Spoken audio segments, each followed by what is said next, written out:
Joe Isaac's here, NRM. I'm here with Ed Zimmerman from the Food Connector, President and CEO.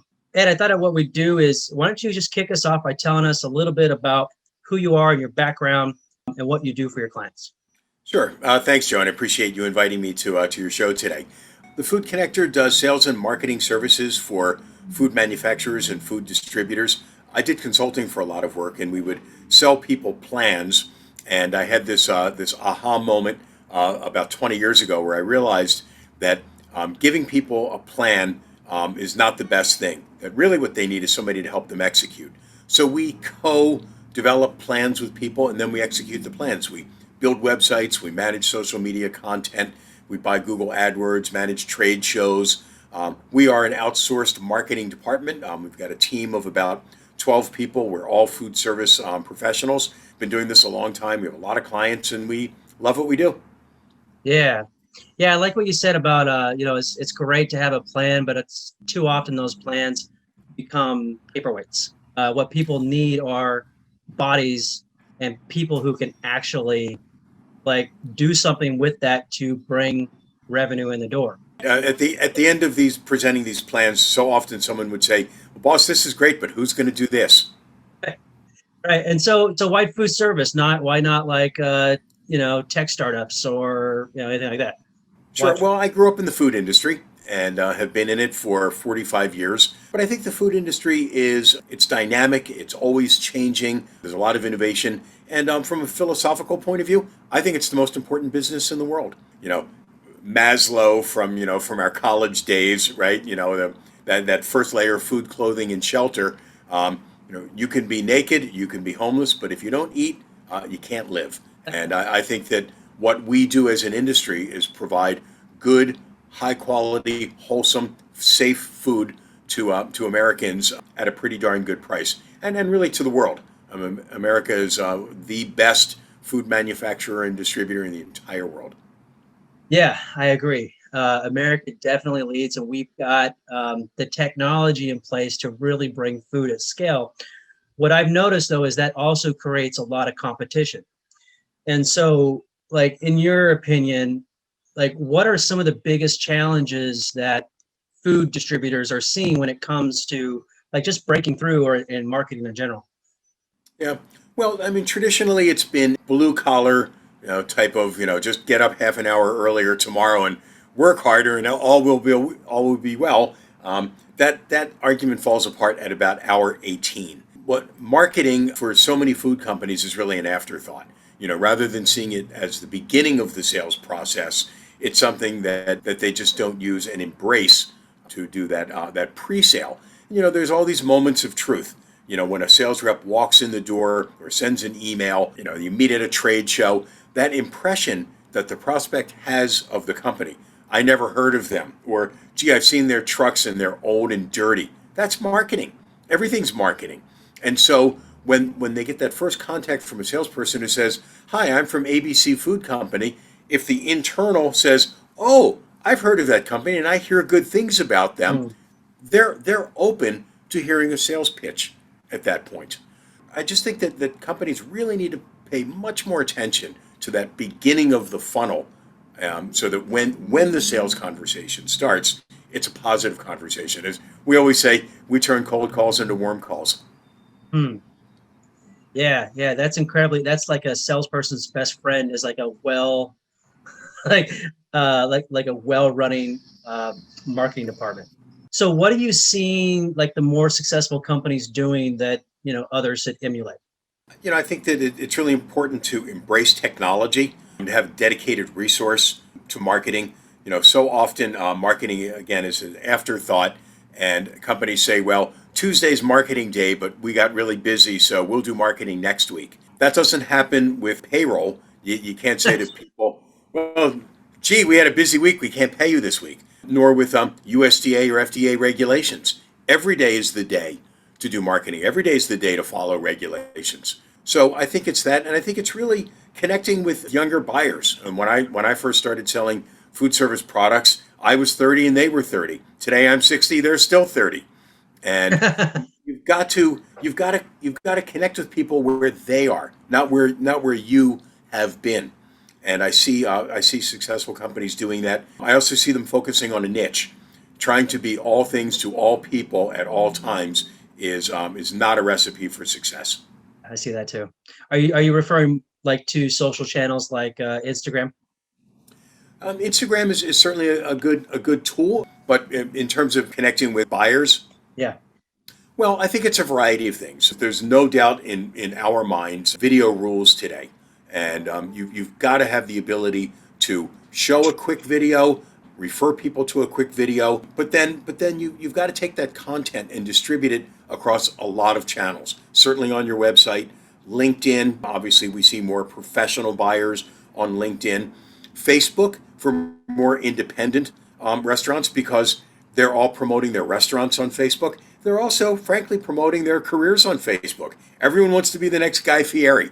And then, Instagram certainly is a wonderful tool. TikTok, we just started a TikTok program for a client of ours that does beef jerky. I'm a little surprised myself. It's working. Huh. So again, it's meeting buyers where they are, not where we would like to meet them. Oh, right. Yeah, and I would imagine some platforms lend themselves better to different industries or different buyers. I think that the type of product matters. I was in the wholesale dessert industry for many, many years. Much more frivolous, fun category than center of the plate. I mean, if you're selling prime rib, you better be serious about what you're talking about. If you're selling turtle cheesecake, that can be fun. Yeah. Huh. Fascinating. So since all good outcomes start with like a solid plan, like marketing plan, like what steps are involved in creating like a marketing plan? What should people be thinking about? Sure. Well, I mean, you certainly have to set goals. I mean, are the goals increased cases, increased dollars, increased gross profit percentage? You've got to have the goal to understand when you've gotten to there. I think it's important to have a marketing budget. We talk to companies all the time, and they say, "Well, I don't have a marketing budget." And I always think, if your roof fell in tomorrow, you didn't have a budget for that either, but you're going to fix it. The reason you're going to fix it is because there's a crisis. And what's happened in our industry is a crisis. The restaurant industry, particularly here on the West Coast, has been shut down. And if you don't have a budget and you don't have a methodology to fix that and go and regain your business using an old staid big company line like, we don't have a marketing budget, is not going to win the game. And then again, I think you have to dedicate a resource. Whether it's an internal resource or an external resource. We're an external one. Of course, I'm biased, but I think that when you hire somebody on the outside, it gets done. When someone is on the inside as a marketing person and there is a problem in the business, it's really easy to tap somebody and say, "Hey, can you fill in over here?" When you've got an external resource that's on contract to get work accomplished, it will get accomplished whether things are busy, slow, crisis, etc. in a food company's environment. Sure. Yeah, if there's an invoice that needs to be paid, there's going to be work that's going to get done. That's just That's how, right. yeah. So going back to making your salespeople the most well-known salespeople, do you have any advice to create like a more cohesive relationship between marketing and sales? Because sometimes that can be like oil and water, or That's right. sometimes that can be like really like a solid part of a company's business. Yeah. Uh, I mean, a I lot. think What do you that think? the overall is that you've got to tell a story and you've got to sell a story. And in the days you see this with the split between sales and marketing, certainly sales and purchasing, especially in at the distribution level, where the salespeople say, well, if the purchasing people would get the product at the right price, I'd be able to sell it. And the purchasing people say, if only our salespeople were better, they'd be able to do a good job. Mhm. And it's really about stepping up into merchandising, where there's a co-shared responsibility to bring in the right products at the right price and then have a cohesive sales and marketing strategy to go out and place it at the right customers. And when companies are working together cohesively, that's what happens. What I think that comes down to just basic business leadership as well, making sure that both sides knows what each team or each side what they're all accountable for and how they can help each other out, and having an understanding of their of what's involved in their roles and having respect for I mean, that's certainly true, but I think it's also the evolution of what's sometimes referred to as fast company. It's a flattening of the hierarchy, inside companies where rather than having these silos. Well, that's the marketing department's responsibility. That's the purchasing department's responsibility. That if you're going to serve customers, you better figure out how to get flat and fast, and not worry about who's responsible and particularly who's responsible if it goes wrong. right. Forget about the org chart. Go talk to who can solve your problem. Right, Yeah, yeah, right. Flat and fast. yeah, exactly. Because your competition is certainly going to be flat and fast. Right. Yeah, exactly. All right. So awesome. Thank you. Last question. I know that probably a lot of your conversation over the last year has been like, how do we just get through, shutdowns and COVID and all this? But the news of late has been promising. And so I thought what I would ask is, what challenges do you see? Like we had to pivot when COVID came. We're going to have to pivot again when we get That's out. right. What challenges do you see food companies having as we come out of COVID, as people start going back to dining in? What should we be thinking about now? Well, I think that leadership is going to have to really resist this mindset that, okay, now that everyone has been vaccinated and we're back to normal, that we're going to just get our old business back. I just simply don't think that's true. I think that it's confetti. It's all been thrown up in the air and it's going to flutter down to earth. And to make the assumption that, oh, that's my customer, all I have to do is call them and they'll sign up again, just simply isn't true. What the pandemic did was quicken the pace to this technology adaptation that was already happening. Amazon wasn't invented in the pandemic; it just started working better, and this Everyday necessity. that's right. And so what buyers, whether that's a retail buyer in a grocery store or a chef or a food service manager or a buyer at a chain restaurant, what they've learned over the last year is that it's really easy to go online, find the products that you're looking for, place an order, not have to really interact with people unless there's a specific question, and get what you want when you want it at the price that you require it. And the companies that are just going to go back to business as usual are going to find themselves way behind the curve.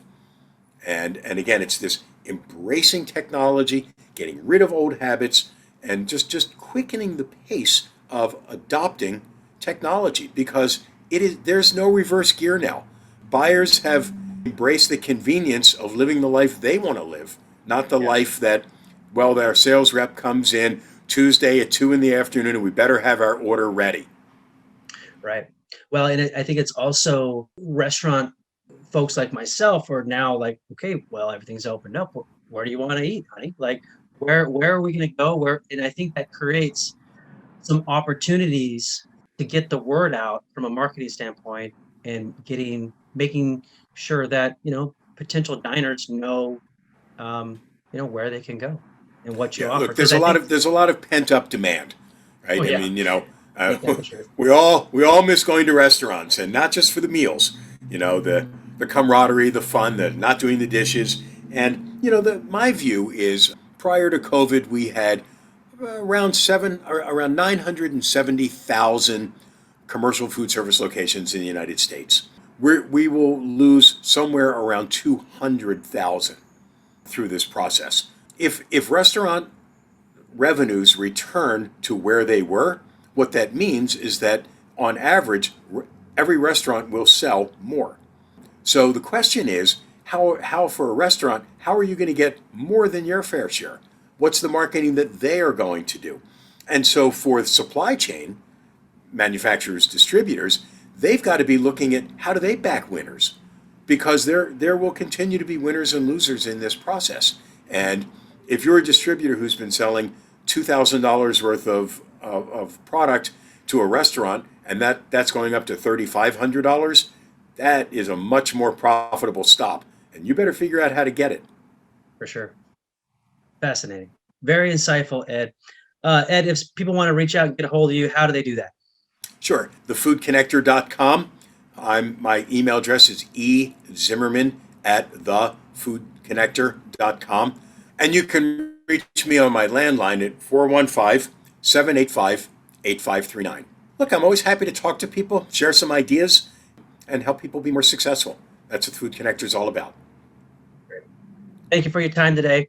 Ed, always a pleasure to catch up with you. And Thanks again, hey, Joe. hopefully we can maybe go out and get a bite to eat when this is all behind us. Wouldn't that be nice? Yes, indeed. Thanks again.